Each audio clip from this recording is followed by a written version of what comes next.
basic Filipino value that was assigned to me is pakikisama. The strength of pakikisama is having in maintaining good public relations. Pakikisama can avoid blatant display of disagreement and conflicts. Pakikisama allows a person to grow socially and feel like a part of a group. The weakness of pakikisama is too much pakikisama can lead to bad public relations. Include being swayed to do things you would not normally do because you don't want to upset the dynamics of the group. And the fear of being rejected by your peers if you take a contrary stance, and sometimes correct decisions are unable to be executed. Filipino value that was assigned to me is Hiya. The strength of Hiya is humility or humble. The weakness of Hiya is inferiority complex and losing self-confidence. Having the strength of Hiya is good with the method of humility as long as it is not too much, but when it gets to the point like the weakness of Hiya, where you can talk to a lot of people because you are afraid of making a mistake and you started losing your self-confidence, this is where it starts to become a weakness for you and it's not good.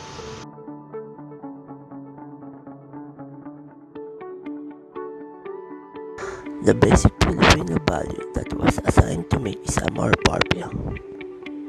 The strength of amor proprio is when dealing with people.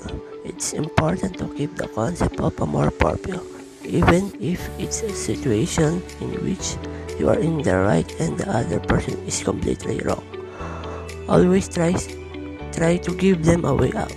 The weakness of amor proprio is can get in the way of folks constructively taking responsibility for their action.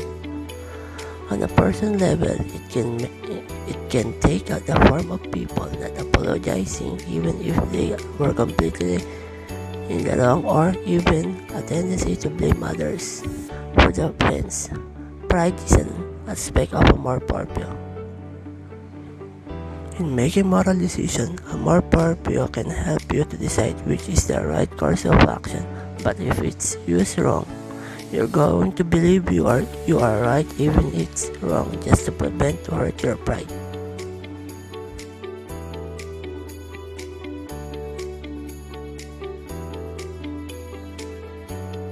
The basic Filipino values that was assigned to me is utang na loob. The strength of utang na loob is reciprocity. On the other hand, the weakness of utang na loob is generous or bukas palad. Bakit strength ng utang na loob ang reciprocity? Dahil yung reciprocity is exchanging things to other, give and take ganun.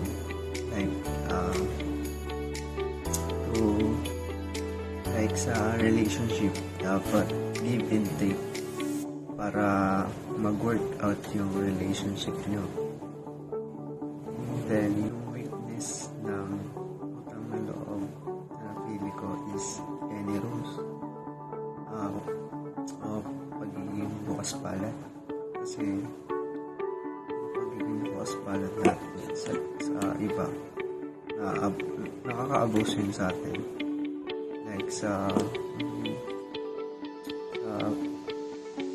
pag-aaral, example, yung kaibigan natin nakapasok tapos hindi alam gagawin sa mga quizzes, papakotayin natin, yan pwede. Kasi hindi lang tayo maabuso, gumawa pa tayo ng kasalanan na hindi naman dapat gawin.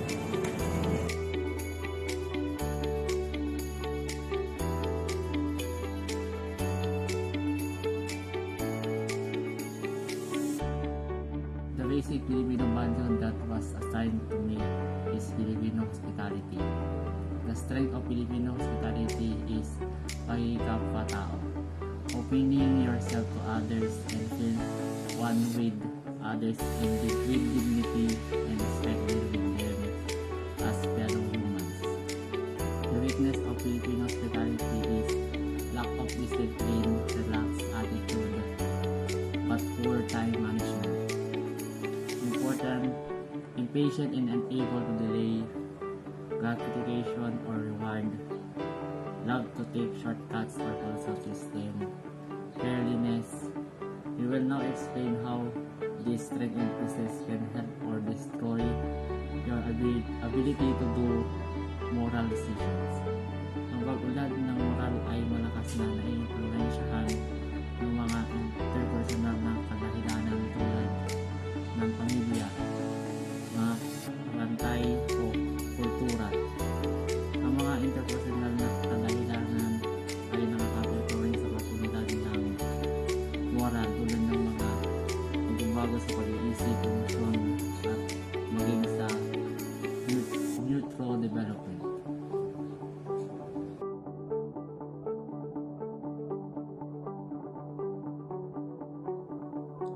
The basic Filipino value that was assigned to me is being family-oriented. The strength of family-oriented is having deeply care for one another. The weakness of family-oriented is that decision-making runs by one another. As a Filipino, being family-oriented promotes unity, genuine, and deep love for family, which include not simple, the spouse, parents, siblings, but also descendants, cousins, grandparents, and other ceremonial relatives. This is so far so great to hear that member of family support you, love you, and never leave you. But there are times being family-centered destroy their ability to do moral decision. There are times when a young member decide for oneself and not allowed by the elders. We have to do as they say.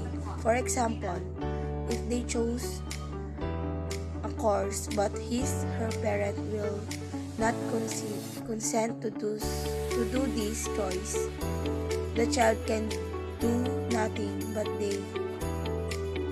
obey the command of